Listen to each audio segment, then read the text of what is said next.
demoo géej yooyu. Géejawaay non amaguñu ko mais en fait d'abord dama bëggoon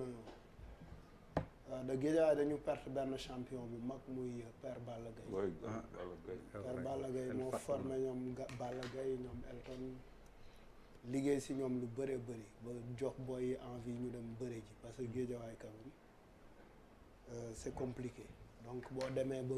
mu créer ay jeunes yu am ay espoir di bëre di daan di am ay millions Balla Gaye di révélo ñeneen. moo créé école de lutte bi ah. yes ok. donc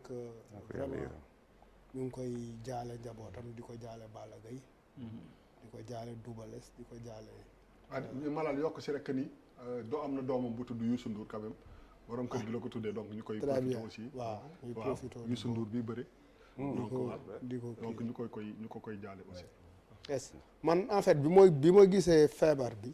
ñu naan une maladie en fait j'ai pas été d'accord avec l'appellation oui. de maladie mystérieuse parce que pour man dans un pays sérieux c'est une fuite en avant c'est une fuite de responsabilité parce que piccu waga la gën a niru buñ koy xool xaw ma buuba ndax yow temps boobu Malal barke Seydina Limaamu doo eggale jëlal exemple ci Charles ndax non dama lay laaj non def ma ko daaw bu ko est-ce que mus nga arbis yow musuma arbis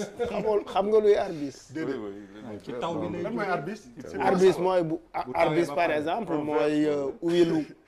uwilu oto bu jaxasoog ndoxu taw nga def tànku neen amoon naa benn grand frère Abdoul Wahab Talla day yàgg na arbis quoi chaque année day arbis ba nii en fait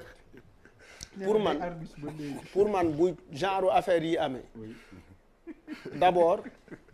le 12 la ñu njëkk a yëg le centre de santé yi njëkk a recevoir les premiers patients et je pense que le 12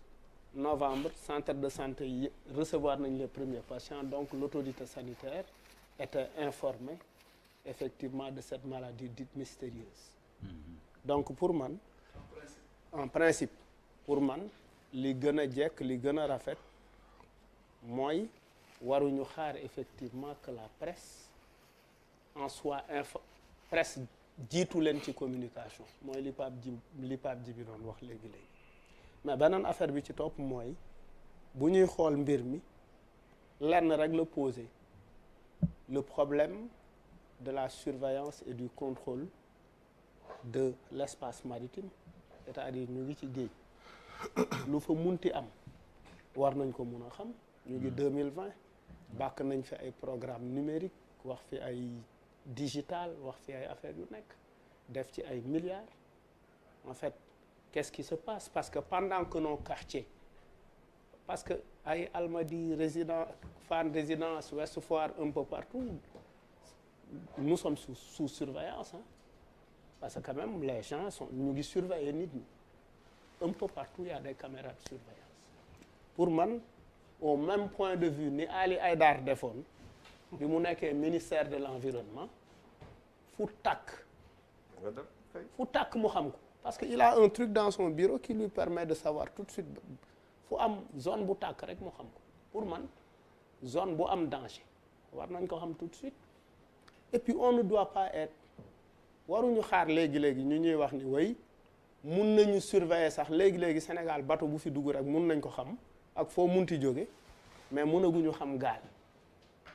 instant bii nii ñu ngi ci phase pilote xam gaal bu dugg dinañ xam et cetera et cetera et quand on me dit effectivement dafa nekk ci benn zone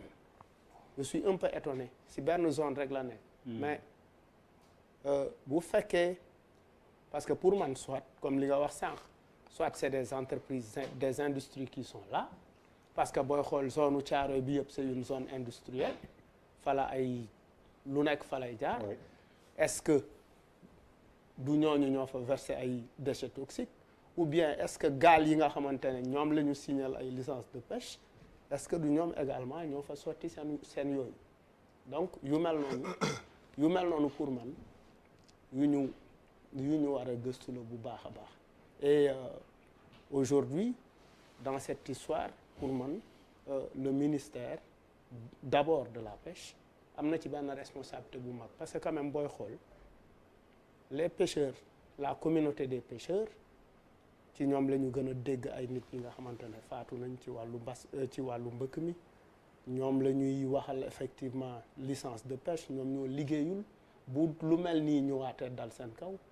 ça devient beaucoup plus compliqué je pense que dans ce pays on doit quand même apprendre à être sérieux et à être respectueux des communautés. Question peut-être triviale mais bu am solo est-ce que. mu ngi doon wax Hambourg la convention de Hambourg c'est juste pour préciser que la convention de Hambourg c'est relatif au tribunal de la mer te siège am foofu la nekk en ce qui concerne la souveraineté des États c'est la convention des Nations Unies de Montego-Bay qui date de 1982 donc ça n'a rien à voir oui Montego-Bay donc c'est cette précision je le fais et moom am na lu mu wax ci jën ci poisson et c'est très important parce que fu mu nekk ni situation moo am il faut que sénégalais yi xam poisson nu mu ko waxee noonu la jën c'est très rare pour ñuy jël produit chimique jën buy jël produit chimique ñooñu lañuy wax les poissons filtreurs te ñooñu nekkuñu Sénégal yu nga xam ne produit halieutique bu nga xam ne fruit de mer mooy jël produit chimique mooy muul yi ñooy jël produit chimique mais les poissons ne prennent pas les produits chimiques donc ça il faut préciser pour rassurer les Sénégalais balaa ñuy sore donc j'ai eu tort de ne pas manger le ceebu jën c'est dommage pour moi nañ lekk firi pas de souci mu ne ko c'est dommage pour moi avec Talibou c'est intéressant Oui, vas-y. c'est bien en fait il y a à écouter les gens j'ai l'impression qu'au Sénégal rien n'est fait pour la pêche heureusement un acteur est là je pense l'effort que l'État a fait pour le secteur de la pêche et surtout la pêche artisanale je parle de la pêche artisanale il y a pas un secteur au Sénégal bu nga xam ne am na accompagnement boobu il faut que ñu préciser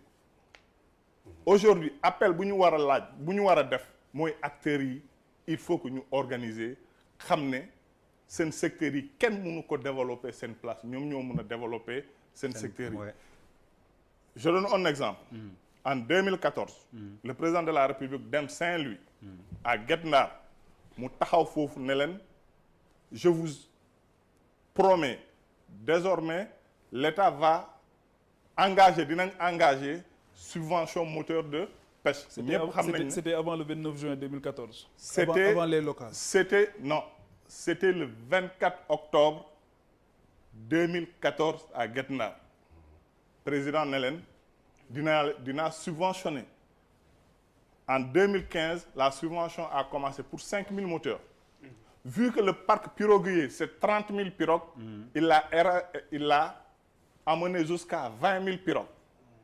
pour da ngay joxe par exemple tu achètes un moteur qui coûte 1 200 000 yow 200 000 ngay fay état bi joxe 1 million bu fekkee ne le moteur coûte 900 000 0 franc ngay joxe ñu jox le moteur